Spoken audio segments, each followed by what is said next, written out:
से भरे पड़े हैं पुराण और वेद हमारे। महाभारत के वन पर्व में अगर कहा जाए तो अनेक श्लोकों से, रघुवंश में अगर कालिदास ने प्रयागराज की धरती को अपना कथ्य बनाया है, तो प्रयागराज की महिमा तो निश्चित तौर से अपरंपार है, शब्दों में बयां कर पाना निश्चित तौर से मुमकिन नहीं है। लेकिन अगर भारत विश्व की आत्मा है जया, तो प्रयागराज भारत का प्राण है। भगवान ध्रुव भास्कर अगर सूर्य की ऊर्जा और प्रकाश से इस ब्रह्मांड को अवलोकित करते हैं, तो इस धर्म, कर्म और आध्यात्म और मोक्ष की धरती, यानी चारों पुरुषार्थ की पूर्णता की धरती है प्रयागराज। और अगर प्रयागराज की बात करें तो प्रयागराज को तीर्थराज कहा जाता है। संस्कृत में एक श्लोक में कहा गया है कि ग्रहाणाम च यथा सूर्य, नक्षणाम च यथा शशि, तीर्थानाम उत्तमम तीर्थम प्रयागाख्यम उत्तमम। अगर ग्रहों में सूर्यों की कल्पना की जाती है, नक्षत्रों में शशि की कल्पना, चंद्रमा की, तीर्थों में अगर सर्वोत्तम तीर्थ है वो तीर्थराज प्रयाग है। तो प्रयाग प्रशस्ति हरिशेन ने लिखा, प्रयाग प्रशस्ति यहाँ कर अनेक अनेक मनीषियों ने लिखा, अनेक अनेक विद्वानों ने लिखा, आचार्यों ने लिखा, गुरुओं ने लिखा। और सबसे बड़ी बात अगर देखें तो प्रयागराज वो धरती है जहाँ पर धर्म का, कर्म का और वैराग्य का, तीनों का की त्रिवेणी आती है। गंगा, यमुना और सरस्वती की त्रिवेणी तो यहाँ ही है, धर्म, कर्म और वैराग्य की भी त्रिवेणी है। यहाँ की धरती में वैराग्य भी है, यहाँ की धरती में कर्म और पुरुषार्थ भी है, और यहाँ की धरती में आध्यात्म और धर्म भी है। तो धर्म, कर्म और आध्यात्म की जो ये धरती है, इस पतित पावनी धरती तीर्थराज प्रयाग के लिए अनेक लोगों ने अपने स्तुतियां की है।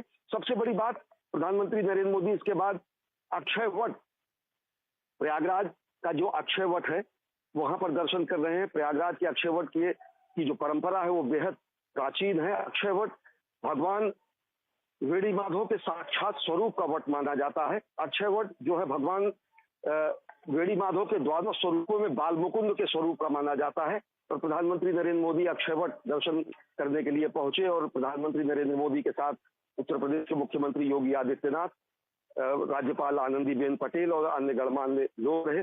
और अक्षय वट की अगर परंपरा की बात करें तो अक्षय वट की सबसे ज्यादा महिमा, और अक्षय वट प्रयागराज की मूल निधि के रूप में माना जाता है। अक्षय वट को अक्षय और अविनाशी माना जाता है।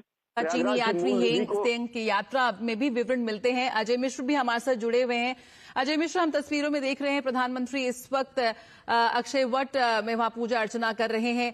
वट वृक्ष को लेकर भी बहुत मान्यता है, हमारी प्राचीन उसमें मानी जाती है। किस तरह से आप इसको देखते हैं तस्वीरों में? अजय, आप मेरे साथ जुड़े हुए हैं? जी बिल्कुल अजय, आपको मेरी आवाज आ रही है? जी जी। तो मैं आपको बता रहा था कि ये प्रयाग की अमूल्य निधियों में अक्षय वट का नाम स्वर्णाक्षरों में अंकित इसलिए किया जाता है क्योंकि सृष्टि के आदि से लेकर के अंत तक रहने वाले इस अव्यय वृक्ष के तले कई महर्षियों ने, कई संतों ने तपस्या की है। और ये माना जाता है कि स्वयं महेश, भगवान शंकर ने अपने आप को अक्षय वट के रूप में प्रतिस्थापित किया जब ब्रह्मा जी ने यहाँ पर यज्ञ किया था। ये अक्षय इसलिए कहा जाता है क्योंकि जब सृष्टि का प्रलय होता है तब भी ये अक्षय वट हमेशा ही अक्षय रहता है, अव्यय रहता है, इसका नाश नहीं होता। और यहीं के पत्तों पर भगवान माधव वटस्य पट्टस्य पते शयानम, ये कहा जाता है कि वहां पर निवास करते हैं। भगवान शिव हमेशा ही वेणी माधव के साथ रहते हैं। यहाँ पर द्वादश माधव हैं जो इस संपूर्ण क्षेत्र की रक्षा करते हैं। और जिस तरह से भगवान का जब वनवास हुआ तो माँ कौशल्या ने एक अत्यंत प्रसिद्ध पंक्ति कही थी जो आज हर घर में कही जाती है कि अचल रहे अहिवात तुम्हारा, जब लगी गंग यमुन जलधारा।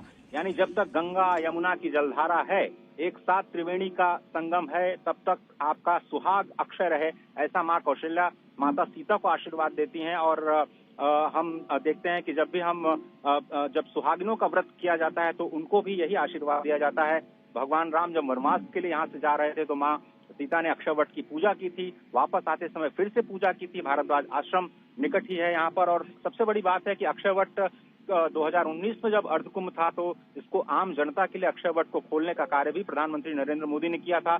और उसके बाद इसका सौंदर्यीकरण करीब 14 करोड़ की लागत से किया गया है। एक कॉरिडोर बनाया गया है बहुत ही स्पेशल। और अक्षय वट के बिल्कुल समीप में ही सरस्वती कूप है। माँ गंगा यमुना तो हमें प्रत्यक्ष रूप से स्थित असित जलधारा के रूप में दिखाई देती है इस त्रिवेणी में, लेकिन माँ सरस्वती सीधे शाम्य प्रास जब बद्रीनाथ में उनकी धारा पाताल में जाती है तो ऐसा माना जाता है कि वो बिल्कुल पाताल लोक से होती हुई इसी समुद्र कूप में आती हैं और इस समुद्र कूप से नीचे नीचे जाकर के इस त्रिवेणी संगम में अपने आप को समाहित कर लेती हैं। तो तो माँ गंगा, यमुना और सरस्वती का यह संपूर्ण जो संगम है वो अक्षय वट के ही एक तरह से आधार पर टिका हुआ है। अक्षय वट की अगर हम बात करें जया, तो स्पष्ट तौर पर यह कहा गया है कि इस अक्षय वट का जो मूल है